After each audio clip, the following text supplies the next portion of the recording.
Mencoba memahami sudut pandang orang lain bisa menjadi cara menyikapi perbedaan pendapat dengan lebih bijaksana tanpa konflik. Perbedaan pendapat normal terjadi dalam kehidupan sosial. Tak hanya di lingkungan masyarakat, perbedaan pendapat juga bisa terjadi di lingkungan keluarga inti. Tak jarang, kondisi ini menyebabkan pertikaian atau selisih paham. Lantas, bagaimana cara menyikapi perbedaan pendapat? Simak ulasan berikut ini.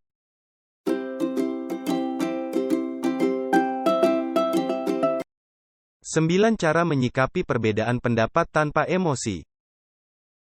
Bagaimana cara untuk menyelesaikan perbedaan pendapat? Saat bersosialisasi, Anda mungkin memiliki perbedaan pendapat dengan lawan bicara.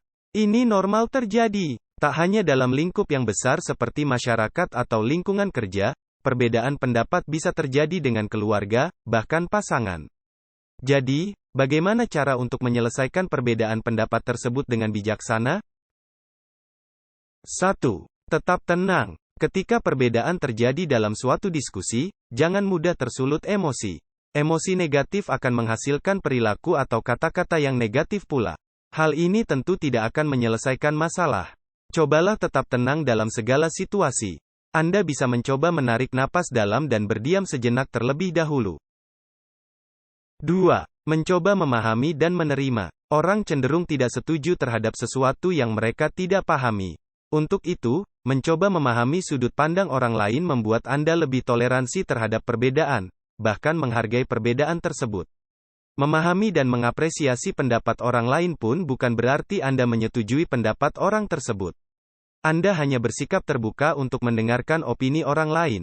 Dikutip dari Australasian Psychiatry, mendengar dan memahami merupakan langkah penting dalam meningkatkan komunikasi dan mencegah perselisihan, bahkan dalam keluarga. Tak jarang, perselisihan ini juga memengaruhi kesehatan mental. 3. Menjadi pendengar yang baik. Berkaitan dengan poin sebelumnya, untuk dapat memahami dan menerima sudut pandang orang lain, Anda harus bersedia menjadi pendengar yang baik. Dalam sebuah perbedaan, penting bagi masing-masing pihak untuk saling mendengarkan argumen satu sama lain. Tentunya Anda perlu mendengarkan dengan rasa ingin tahu, tidak menghakimi, dan open-minded. Saat mendengarkan pendapat lawan bicara, berikan juga perhatian penuh. Anda juga dapat meminta klarifikasi jika diperlukan. 4. Bertanggung jawab terhadap argumen. Tak hanya menjadi pendengar yang baik dan memahami perbedaan, Anda juga perlu memiliki argumen yang dapat dipertanggungjawabkan. Cobalah untuk jujur terhadap diri sendiri, pahami perasaan Anda, dan berikan argumen atau interpretasi saat dipersilakan. Barangkali argumen Anda tersebut dapat mencairkan perbedaan yang terjadi. Jangan lupa untuk menyampaikan argumen Anda dengan tenang, tanpa harus menyakiti perasaan orang lain. 5. Tidak ada menang atau kalah. Dalam situasi perbedaan pendapat, tekankan pada diri Anda bahwa tidak ada menang atau kalah, tidak ada pendapat yang benar atau salah. Cobalah berkompromi terhadap perbedaan dan fokus pada penyelesaian masalah. 6. Mencari kesamaan sebagai jalan tengah. Alih-alih selalu melihat perbedaan yang ada, cobalah untuk fokus pada persamaan atau tujuan antara Anda dan lawan bicara. Ini bisa menjadi cara menyikapi perbedaan pendapat yang efektif.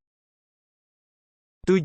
Mencari tempat yang tenang. Mencari tempat yang tenang untuk memisahkan atau menghadapi perbedaan pendapat bisa menjadi solusi yang bijak. Ini mungkin bisa menjadi cara menghadapi perbedaan pendapat di lingkungan kerja. Alih-alih menempatkan orang-orang yang sedang berbeda pendapat dalam satu ruang rapat misalnya, Anda sebagai pemisah atau atasan bisa memisahkannya ke tempat yang lebih tenang dan menciptakan suasana yang lebih kondusif untuk melihat perspektif masing-masing. 8. Menghargai keputusan. Berlapang dada dan menghargai keputusan yang telah disepakati oleh semua pihak dalam sebuah musyawarah atau situasi perbedaan pendapat merupakan sikap yang bijak. Ini dapat menghindari Anda dari berbagai konflik sosial yang mungkin terjadi. 9. Mencari penengah. Jika perbedaan pendapat tak kunjung menemukan titik terang, meminta bantuan pihak ketiga sebagai penengah bisa menjadi solusi.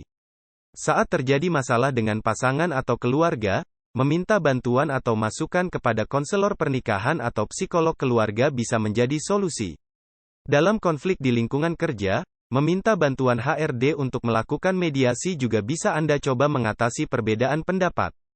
Dalam lingkup masyarakat, melakukan musyawarah dengan tokoh masyarakat bisa Anda lakukan untuk mencari jalan tengah dari perbedaan pendapat yang terjadi.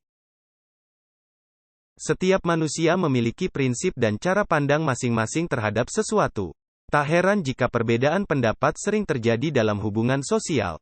Sekali lagi, ini adalah hal yang normal. Perbedaan pendapat seharusnya bisa menjadikan manusia lebih toleransi, pandai mengelola diri, dan menghargai sudut pandang orang lain.